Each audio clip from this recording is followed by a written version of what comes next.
In episode 7 of Green Pill Weekly, Nick explains why some of your best clients may ghost you. Katie shows us how to feed, water, and keep her chickens safe in the winter. And Rikki shows us how she gets her garden ready for the spring.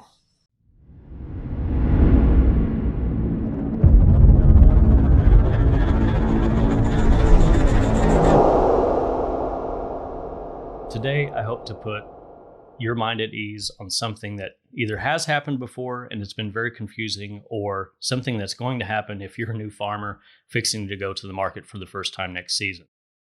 And as a farmer dealing with the public, you're going to be dealing with a lot of different and sometimes on polar opposite extremes of every spectrum, all these different personality types. And one that's very troubling that comes up because it seems like such a home run and it's so nice to have. There's going to be some of these customers that come into your life that are so happy that they found you and you've just taken care of everything that they have ever been concerned about on food and diet and health and local economy and everything that we try to do as farmers. And then they buy, they tell all their friends, they share everything. It's an emoji factory on social media. And then one day they're gone. They completely ghost you. You spend a lot of mental equity going, what did I do wrong? What could I have done? Did I charge too much? Did they find a worm in the cabbage? All these things that you're constantly running in the back of your mind. You're out there doing your thing. And I remember what's her name used to like X, Y, and Z that I used to grow. And I wonder whatever happened to her. It's just this constant reminder that at one point somebody was all about you and then now they're gone.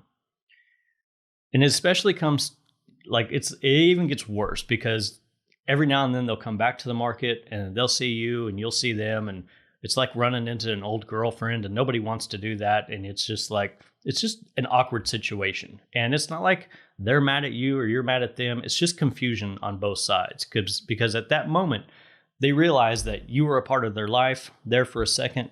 And now that you're not, they don't know what to do or say either. So the way I hope to ease your mind is this has happened to me a number of times. It's happened to a number of farmers that we talk to. And after really thinking about it for a long time and learning how to deal with it while I was at the market, here's the deal. And here's where Facebook is so nice because, of course, they're your friends right now, right, on social media. And you can kind of see how they're living their life and what happens post farmer-buyer relationship. And it's because they're onto the new thing.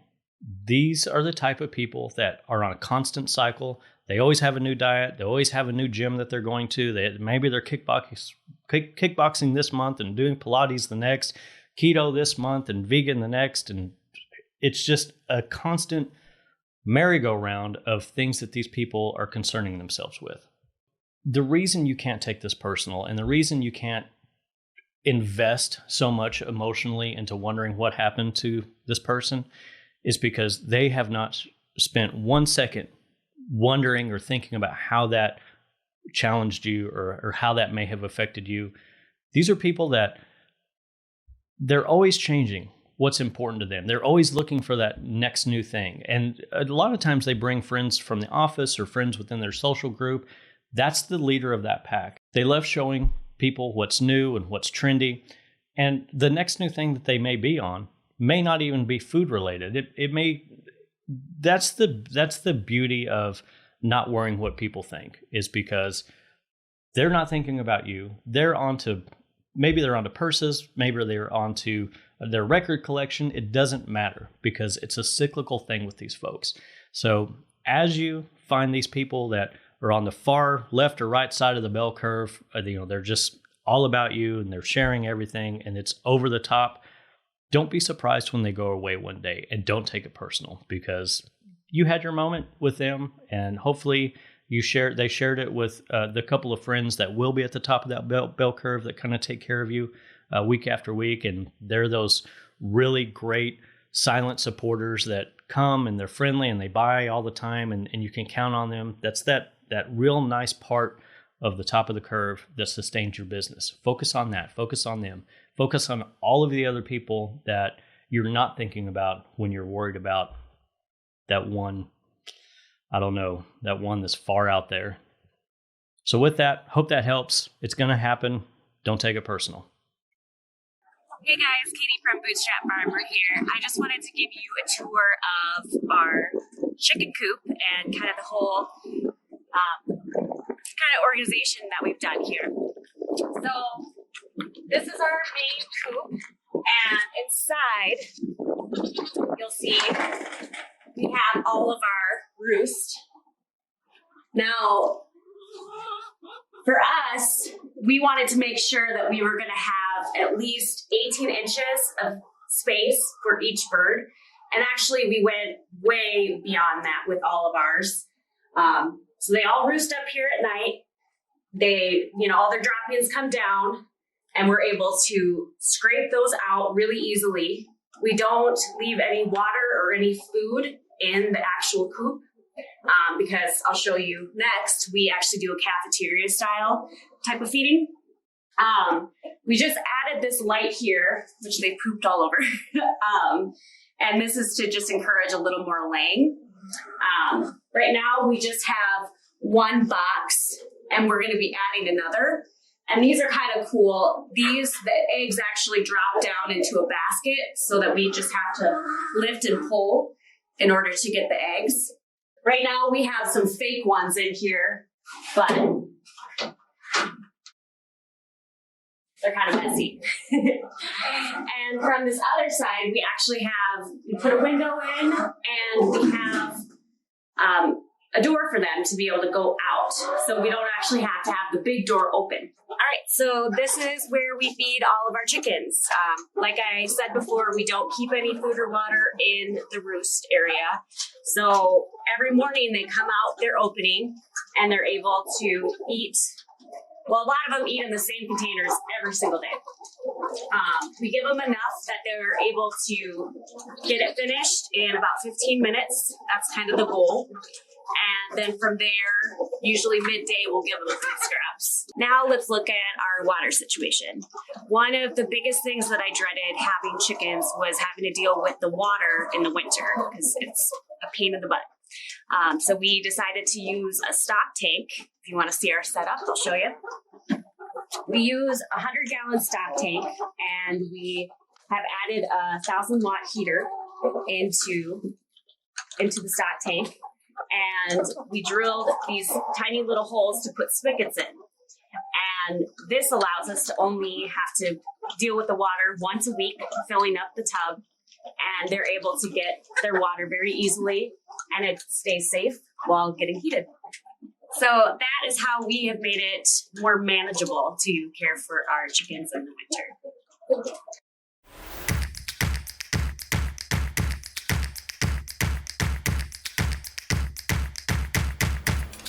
So now that you know that we have blackout domes, you may be wondering what the purpose may be. And so if we start on our homepage at bootstrapfarmer.com, we can go up to resources, we can go to microgreens, and then from there that takes you to the Ultimate Microgreen cheat sheet. So if we click on that resource, it takes you to this page.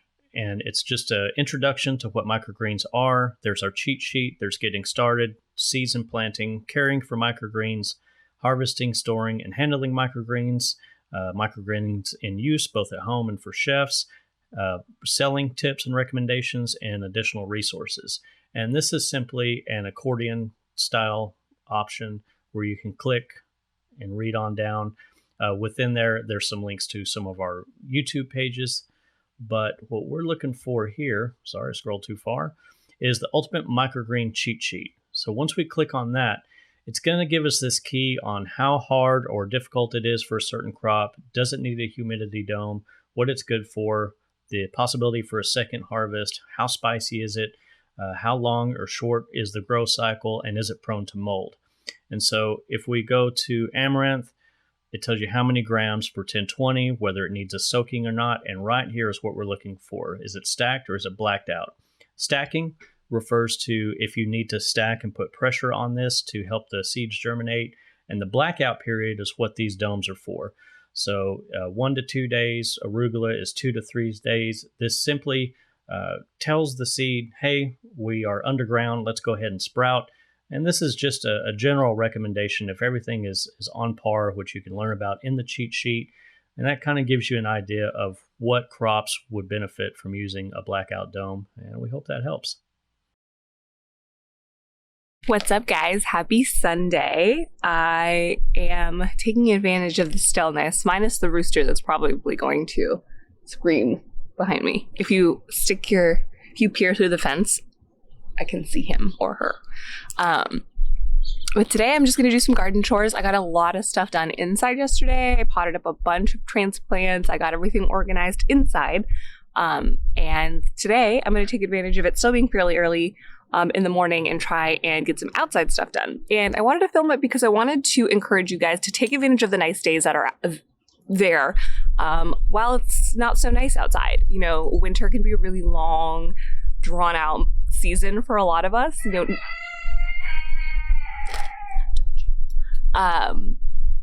I live in zone 10B, so it's a pretty mild winter, if you want to call it that. I know when I say it's winter here, so many people laugh at me. I still encourage you guys to take advantage of the nice days regardless of where you are, because it'll just keep you engaged, it'll keep you excited and happy, and it'll give you something to look forward to. So today, I wanted to knock out a few things. I wanted to clean my pots and my grow bags. That is probably one of my least favorite things to do. I don't know why. It reminds me of dishes, which are like my least favorite chore.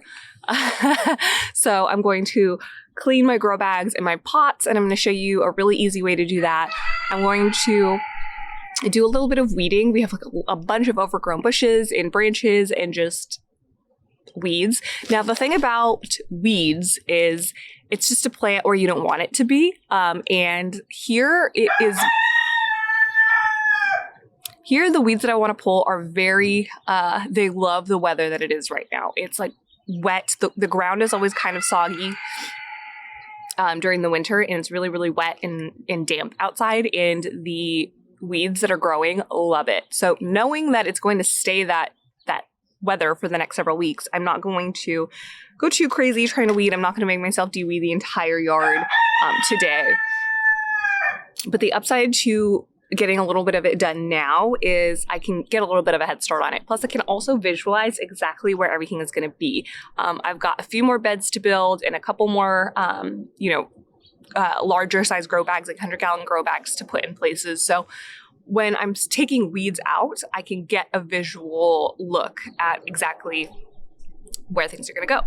Now, the third thing I'm going to do, and I'm going to end on a high note, is I want to sow some seeds. Now, I'm going to sow some carrots. I can't grow a carrot to save my life, so this has just been a season after season experiment. But I'm going to go ahead and sow some like cool flowers, mostly nasturtiums. What I did actually is I started some nasturtiums inside, which they don't love to be transplanted, but whatever, I do it anyway. I haven't really had any issues with it. I did alyssum, the carpet of snow alyssum, or alyssum, I'm not sure how to pronounce it properly, and then some nasturtiums. I forget the variety. I know some of them are variegated. I think it's the Alaska variegated. And then one other variety. And every 3 feet, I would sow a mound of nasturtiums and then some alyssums on the side of it. And they're cool weather flowers, so here they can withstand, the cooler temperatures. And then when spring rolls around, when I'm out here spending a lot more time outside, I'll have these beautiful flowers already, flowering as I'm putting everything else in the ground. So just a little fun fact. And I'm also going to sow some orange California poppies. So the upside, or the pro rather, to giving your equipment a really good hose down outside is it'll get a bulk of the dirt off outside. I live in a small apartment and I have my kitchen sink or my shower to clean my equipment. And I don't obviously want to clog the drains or do anything like that. So what I'll do is I will give it a really, really good hose down outside. And then when I take it inside, when it's completely clean, let me show you. Or rather, there's really no more dirt left. As you can see, it's just, there might be some dust and some stuff on there, but it's completely clean of any chunky dirt or debris. It's just wet from obviously being outside. And then I'll take all of those trays and I will take them inside. You could use really gentle dish soap. What I like to use is like warm to hot water and some just regular white vinegar. And I'll give it a really good scrub down with my sponge and really get in there, get in the nooks and crannies of the trays, of all the little crevices in the holes, and then I let them air dry. Folks do ask if we can use our trays and such in the dishwasher. I always say, to each their own. There have been folks that throw it in the dishwasher. Others haven't. I would say the upside to not using it in a dishwasher is you really can get in there and clean your equipment when you're doing it by hand. I know it's not fun, but I'm cleaning, tons of trays and tiny little, pieces of equipment every single day. My hands are just completely chapped, but I like knowing that if I'm producing food, especially if I'm producing it to give to other people, I want to know that throughout the entire process, all of your equipment is clean. So I really advise folks, even though I know it's not the funnest or quickest process, I like to do everything by hand. Same thing when it comes to these plastic pots. I don't usually take these inside. I can just do, oops, there's a spider. Oh, it fell. Oops. That's another thing too with cleaning your equipment early is you can get all the creepy crawlies and stuff out. But with plastic pots and things that I have outside, same thing. I'll just give it a really good hose down outside. Give it a really good hose down outside. I let them dry out for like a day or what have you. And then I'll come back again and then I'll hand scrub them with lukewarm water, some vinegar, or really gentle dish soap, like the clean dish soap, and then just let it air dry. With your grow bags, same thing. What you're going to want to do is shake out as much of that dirt and gunk as you can. So you can see all of that, all those dust particles flying around everywhere. And then same thing, if you have a pressure hose, I would really highly recommend it because with grow bags, because they're so porous, roots and debris and things can get really stuck inside those fabric weaves. So any high pressure setting on your hose will work. Get all the, just like I said, junk and debris out. Hang it or let it air dry for 24 hours. Wash them in any kind of a machine. Throw in some very gentle laundry detergent. I use OxyClean to just really get all of anything, especially if there was a disease plant in that grow bag or just you left it there for a really long period of time and it's just all gunky and gross. You really want to make sure you get everything out of there so that way when you put another plant in there, it's nice and healthy. The environment is really safe and clean for them. And then you can throw them in the washing machine and then you can let them hang dry. Easy peasy. So now we're in jungle. I'm kidding. This is just a really overgrown area of a part of the yard that we don't really use, but I want to pull up as many of these overgrown weeds as I can to at least get a feel for the layout. I got a little bit of a start yesterday. I just took these old plastic pots that I found laying around, and I've literally just been going through and hand pulling with my hand, and you see how easily they come out. These little clovery things are the bane of my existence. They love just this wet, damp environment that we have during the winter, and everything gets overgrown. Like, I completely weeded this area a few weeks ago, and it looks like absolutely nothing has happened. But had I not done that, the weeds would be like this high. It takes me 10-15 minutes at the most to just go through real quick, and they don't give you a ton of resistance, so when you pull it, it'll just come right up. So just gonna go through, move anything.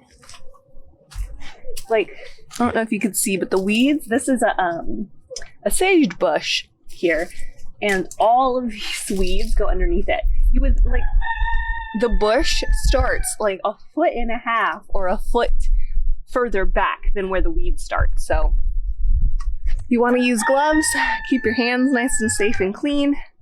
And if you run into anything that requires a little bit more work, some shears. So I'm going to knock this out. It's probably going to take me a few minutes, maybe 10 minutes for just this area right here. And my whole point in doing this, like I said, is to just get an idea of where everything is. Like, after you don't use it for a season and it gets engulfed in these massive weeds, you tend to forget where things are. And this is just such an awkwardly shaped patch of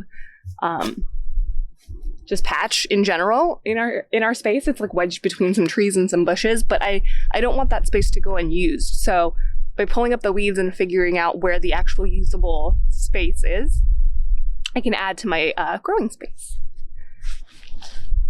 So last thing I want to do is sow some seeds. Now, like I said earlier, I'm going to just cast some cool weather flowers in some empty spaces that I have and just let them do their thing. I'm not going to work too hard with these. I actually did a little project behind me, and I'll show you guys, where I just casted some nasturtiums. I don't remember what variety they are. They're definitely not variegated, but I just casted some nasturtium seeds in a little mound of overgrown grossness. Literally all I'm gonna do, I'm not gonna do anything special. This is, there is literally no technique to this. So I'm just gonna take some of my seeds into my hand. And I love using nasturtiums, not only because will they grow in this kind of an environment, but the seeds are huge. Like, look at how big that seed is. Can you see? That is that's a huge seed. So I can literally cast these seeds and see exactly where they are. So if they're in like really odd spots, I can just move them around real quick. So let me show you.